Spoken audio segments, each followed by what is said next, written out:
Good evening and salutations, my GH fans. So, going into this episode, wow. So let's just start off with it. Carly versus Sasha. So Sasha was sitting there waiting at the hotel. Waiting at the bar or whatever for some odd reason because I just don't know why she would be there. So she's there. Carly starts to go in talking about how, Michael was blaming himself, but you know what? I blame you. And she's just like, yo, listen, why don't you tell me from your point of view what the hell happened? Sasha starts talking, starts lying, and is all like, oh, well, I didn't feel like being an instant family, this, that, and the third. She hears all this and she's like, okay, cool, Sasha. You're lying. She was just like Finn, where she knew that person was just lying and just saying whatever just needed to be said. Because, to be honest, for the most part, besides that one time, Sasha is a pretty honorable person. She seems like the type of person that just can't lie straight. And, Carly could spot a liar a mile away, usually. You could usually just tell. So Carly was like, listen, you're lying. And before Sasha could finish talking, Carly was like, listen, don't confirm it, because then I have to sit there and tell Michael. And she basically was like, listen, you did this, so that way, you didn't sleep with Chase, but you need Michael to believe that, so that way Michael can marry, Willow. And, that person is a brave person for doing that. Kind of like, I know, but I'm not going to really sit there and say I know, sort of. So, Sasha started crying a little bit, walked out. You got Chase Smith there sitting on the floor, and I'm not going to lie. Part of me was just sitting there thinking about that fucking Usher song, Let It Burn. I don't know why, but that shit just came right to my head. You just see... Okay, I gotta turn this down. You see Chase just sitting there, going through flashbacks. Man, there's been a ton of fucking flashbacks in this show lately. But, just flashbacks, reminiscing and stuff like that. He gets knocked on the door. It's Sasha. Sasha and Chase start talking, and I don't remember which one of them said it, but one of them was like, listen, I really hope this is worth it. This has to be worth it. This has to be worth all the pain and sadness that we're feeling right now. And then Sasha was like, listen, by the way, Carly knows. She pretty much just spotted me lying to her and just didn't believe a thing that I said and knew what it was. Now, before I really get into it, I was watching a little bit of Brock TV's review, and it's something that really just kind of stuck out to me, about Carly always that they're trying to fix stuff for Michael. Carly's always that they're trying to fix stuff for Michael, and I feel like we both kind of agreed that it's one of those things where it doesn't do Michael any good to not be able to stand up on his own 2 feet when he's constantly having his mother and his father sometimes fix his problems. 9 times out of 10, usually Sonny will be like, yo, let Michael handle it. But Carly's always the person that's they're trying to fix his problems. And, again, that could do more harm than good. Now, again, as a parent, you always want to sit there and try to fix your child's problems no matter what. It's second nature. But, again, it does more harm than good. I just kind of want to share that real quick because it's something that when he was saying, I was like, man, that is so true. Why did I just not see that? So yeah, Sasha was like, listen, Carly knows.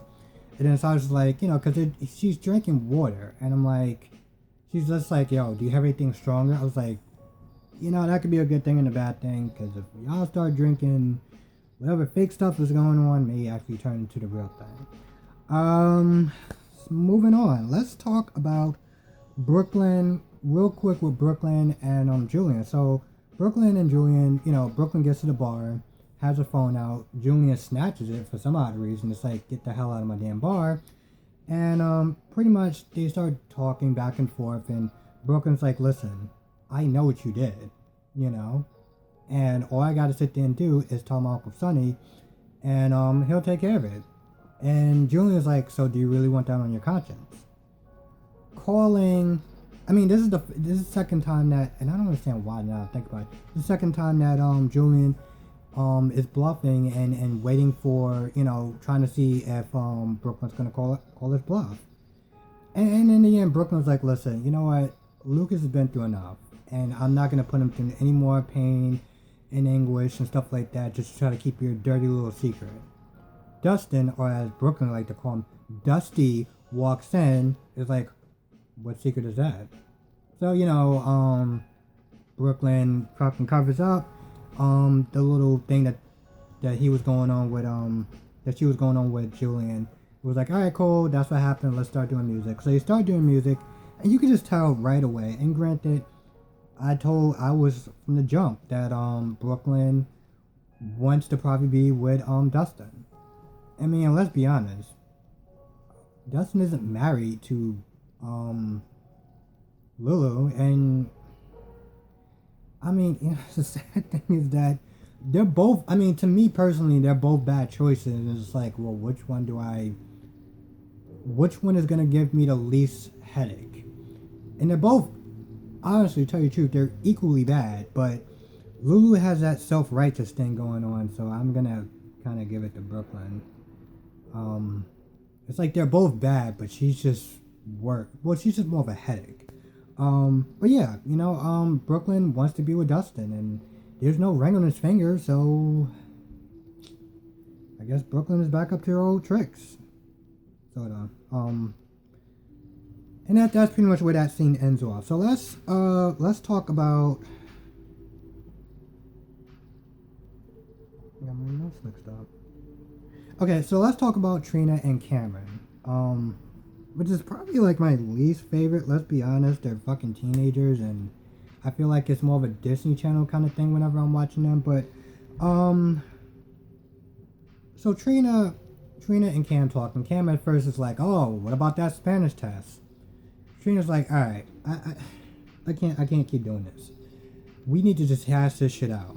And then basically Trina's like, listen, what happened, it was a response to us being in danger and just a, you know, PTSD syndrome or whatever, and it's over, and you like Jocelyn, and we're just good friends, and that's just how it's gonna be, so let's just move on, you know, and just convinces Cam to be like, yo, listen, don't sit there and try to trick yourself into want to be with me if that's not what you really want.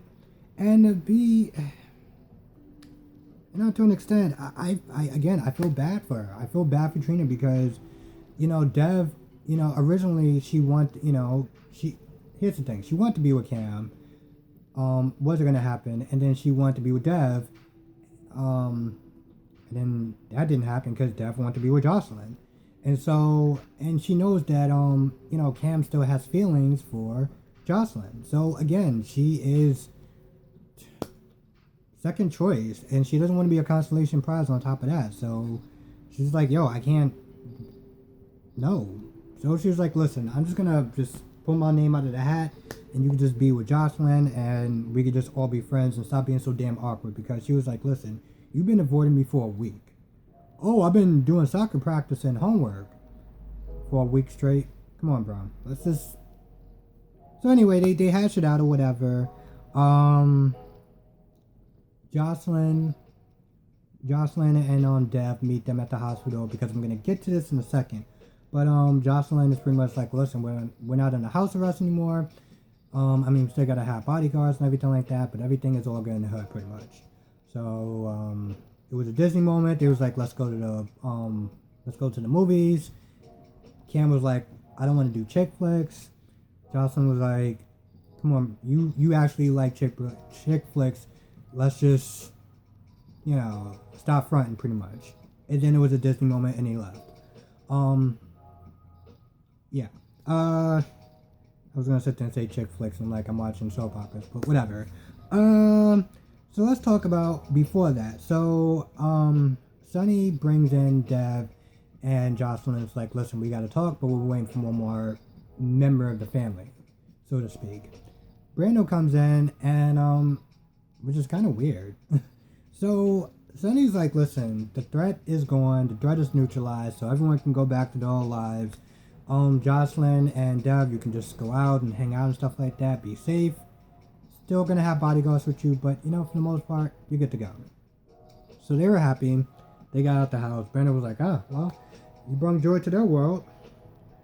And he also technically his name is Michael, but Sonny was like, listen, you're free to go back to Chicago or wherever the hell you're from. I think he was from Chicago or whatever.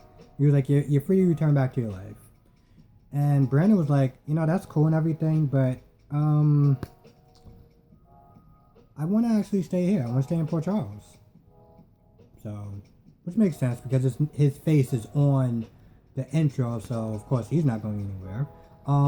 But they have a talk or whatever, and at first Brandon was like, listen, I didn't like the fact that when I first got here, I didn't have a choice in a matter of my own life, and it sucked. But now you're giving me the option, and I'm really grateful for it, and I want to stay and just make the best of it, So that's pretty much what he's going to do. He's going to, just stay in Port Charles. I'm not really entirely sure why. But hey, he's going to stay in Port Charles. Because I'm not going to lie, when I really stopped and think about it, he doesn't really have a lot of reasons to stay in Port Charles. He's not really good with it. He's not really close with his mother. He had a one night stand with a girl that doesn't want to actually be with him. And a sister who is acting like a bitch about it. So, in reality, what do you really have? I mean, he says that he wants to stay because, he has a garage, he has a business going on. But Sonny was like, listen, I can set you up anywhere. So, to be honest, I'm a little kind of torn about why he wants to stay. But I like his character, so I'm actually also kind of happy that he's staying. So, we'll see. I'm actually just kind of happy that I'm getting this review out on time. And by the way, side note, I was in the middle of watching it. About 20 minutes in, they're like, oh, and granted it was a commercial. They was like, oh, it's going to be a news interruption. And I remembered that fucking channel. I was like, not this time, bitch. And I changed to the channel, and yeah. So, I'm kind of happy about that. Sorry, I'm just going to my notes real quick. So, I was right, but no surprise. Everyone saw this a mile coming. So, Willow goes to Chase's house. Well, Willow goes to her old place with Chase. It's like, hey, listen, I'm just coming back to get my stuff. And Chase was like, wait, I want to sit there and say I'm sorry.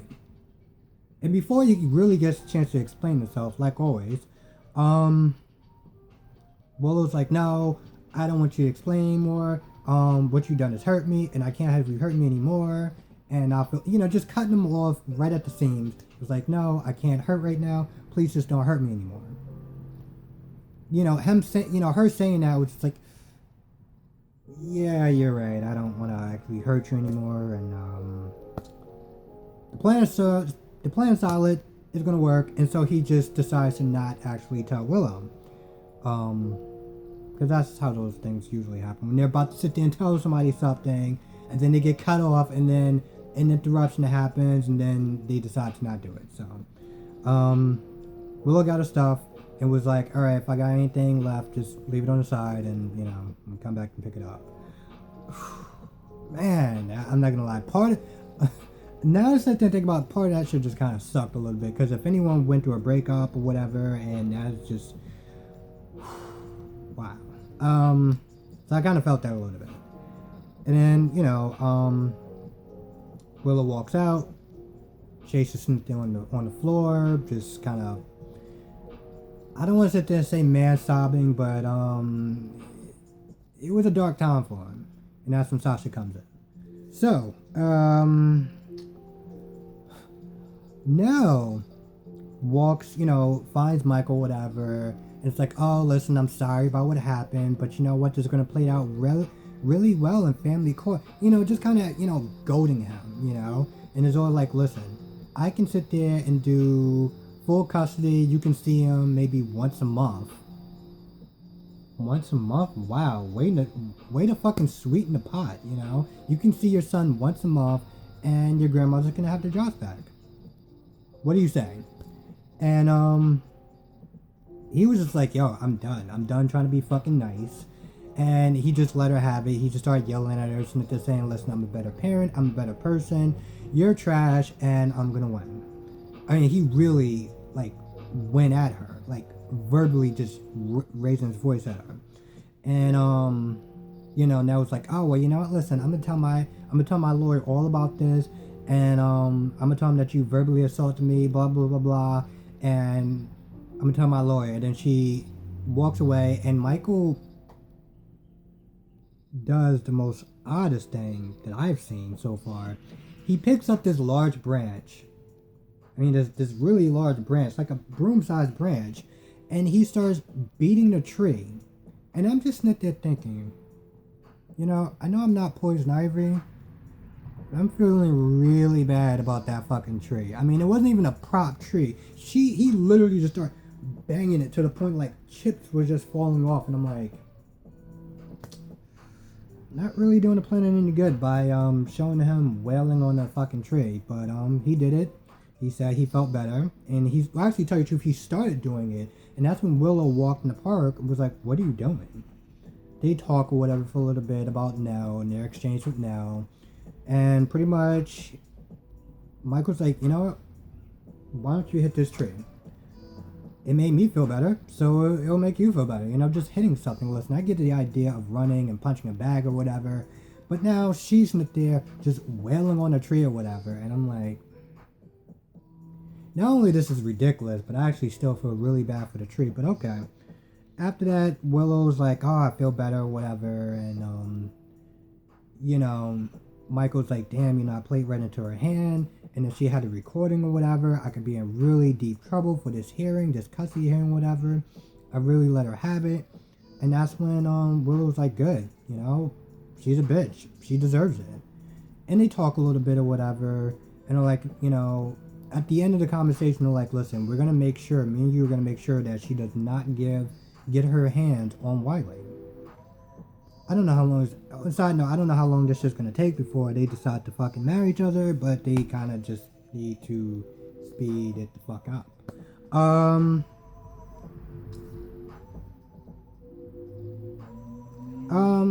Quick little sidebar. Well, not sidebar, but something that was really inconsequential. I'm gonna be really honest.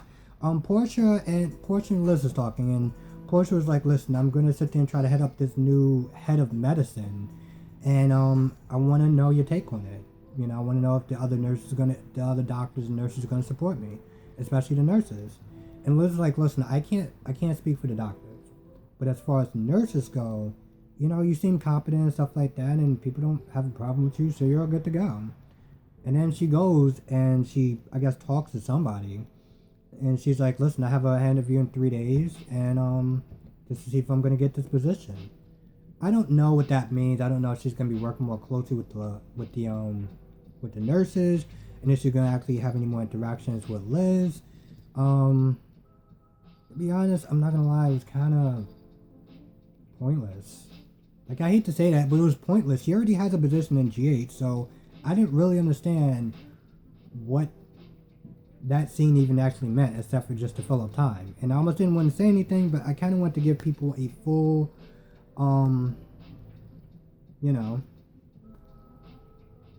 full thing of what's going on. Let me just pause it for 1 second. I want to make sure I got everything right. Yeah, so yeah, that's pretty much about it. Listen, thank you so much. I know this sounds weird, and, I really do appreciate the views, people that do watch the reviews, because to be honest, here's the thing, and you can probably start watching this at this point if you want, but, I've been watching General Hospital for a long time, since 2003, 2002, here's the thing, I started off watching One Life to Live, and then it was One Life to Live, and then Port Charles, because Port Charles was so out there. They were doing supernatural stuff, vampires, angels, witches, and all that stuff, which is you know, I go really far back as far as Kelly Monaco's career, as far as Livy Locke. And I watched Port Charles for so long, and I was like, you know what, let me watch General Hospital because they're in the same town. They're gonna be doing crossovers, and they actually have in the past, years ago. So I was like, you know what, let me watch General Hospital. So I watched an episode, and I was like, I don't know. And then I skipped a couple episodes, and I was like, you know what, let me just give it another chance. I think that's when I watched the episode when Jason came back to town. He had long hair. He beat the hell out of fucking... Well, okay, let's be honest. He just punched AJ in the stomach and was like, I'm Jason and I'm back, and your shenanigans is gonna stop. So I go way back. So I enjoy doing these reviews and enjoy talking about General Hospital and just different shows in general. And soap opera like shows like This Is Us. So if anyone also watches This Is Us, when the season does come back, I'm gonna be doing reviews on that. So yeah, let me know if you like This Is Us and you want me to do reviews on that and any other type of shows. So that's gonna do it for this review. So yeah, again, thank you so much for watching. Thank you for liking, commenting, all that good stuff. Really do appreciate it. And I'm gonna do the flashback. I'm saying it like it's a chore. It's really not. Sometimes they're kind of interesting depending on what time period they go into, or what year they go back. So I'm gonna be doing a review on tomorrow, just a recap pretty much on the Flashback Fridays. So yeah, have a good day, good night, depending on when you're watching this video. Thanks for watching, thanks for commenting, be safe, all that good stuff, and I'll see you in the next review.